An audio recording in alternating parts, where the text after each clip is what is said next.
We're sitting at 77 degrees in Odessa, Midland, 75 in Alpine, more 70s, even some 80s across the rest of the state. But that cold front is making its way through, and we can really see it just off to our northwest. You got the warmer temperatures down to the south, cooler temperatures to the north, and it's that cold air that's going to be heading our way. Notice that difference there. Albuquerque 53, El Paso 76. It's that difference that we're going to start to feel come tomorrow.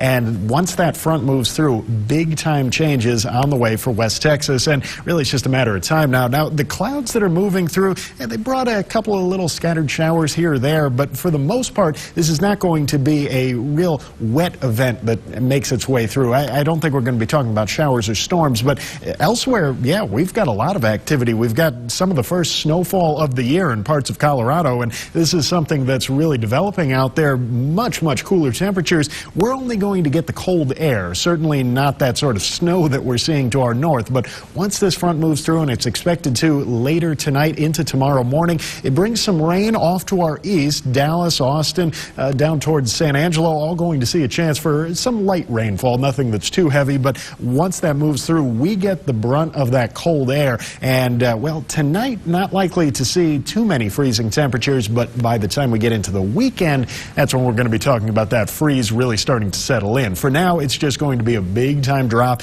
in those high temperatures by tomorrow afternoon, and, well, high pressure that starts to move in. That'll keep us clear and dry through the next few days, continuing to see more of the same as far as that goes. A lot of sunshine out there. The difference is now it's sunny and chilly instead of sunny and warm. That's going to be the big change over the next couple of days. And, well, for now, still way above average. We saw upper 70s. We saw lower 80s in some parts. 82 in Wink, 84 in Pecos here in mid-November. And, well, this is probably going to be one of our last chances to see those 80-degree temperatures across the viewing area. Now that we're starting to move in, well, the direction we would expect for this time of year, I think we're finally going to say goodbye to those widespread 80-degree highs. And we did lose out on those here in Odessa, Midland today. Dropped down to 77 for our high. Still way above average, though. Should be mid-60s. Instead, we're mid-70s. But once we get into tomorrow, everything changes for us. And it would be helpful if we could finally see that mold count change. But, hey, at least the rest of our pollen counts, they've finally dropped for us as well.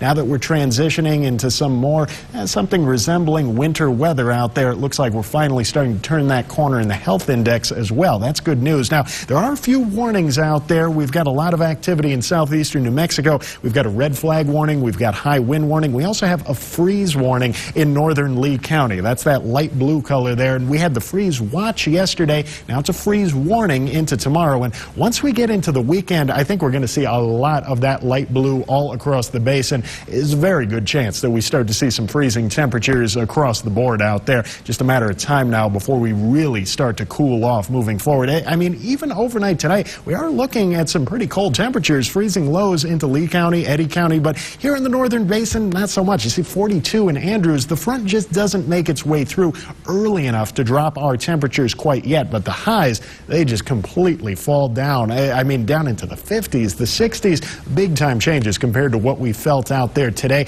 Here in the Central Basin, certainly a lot cooler. We do see some 30s and 40s, but for the most part, not really talking about the freezing lows just quite yet, but down into the 60s for those highs into tomorrow. Now, one place where we could see some of those freezing lows is as we start to get down towards the Davis Mountains. That's where we're really going to start to cool down out there. Still those 60s, though, by tomorrow afternoon along I-10. And once you get into the Davis Mountains, that's where we actually start to see some seriously freezing temperatures down into the 20s overnight into Marfa, Valentine, Fort Davis. This is some of the coolest air we've seen so far this year, and it's certainly going to be a sign of things to come moving forward. Also looking at some 50s in Fort Davis for tomorrow afternoon. Pine Spring, Van Horn, all down in the mid to upper 50s, 60s down around Marfa and Alpine. But really going forward, this is the start of some big-time changes out there. We're looking at those highs taking a tumble and staying there for at least a little while. 60 degrees tomorrow, 56 on Saturday, and 65 on Sunday. And check out those lows, especially into Saturday morning. That's when we'll have our best chance to see a widespread freeze out there,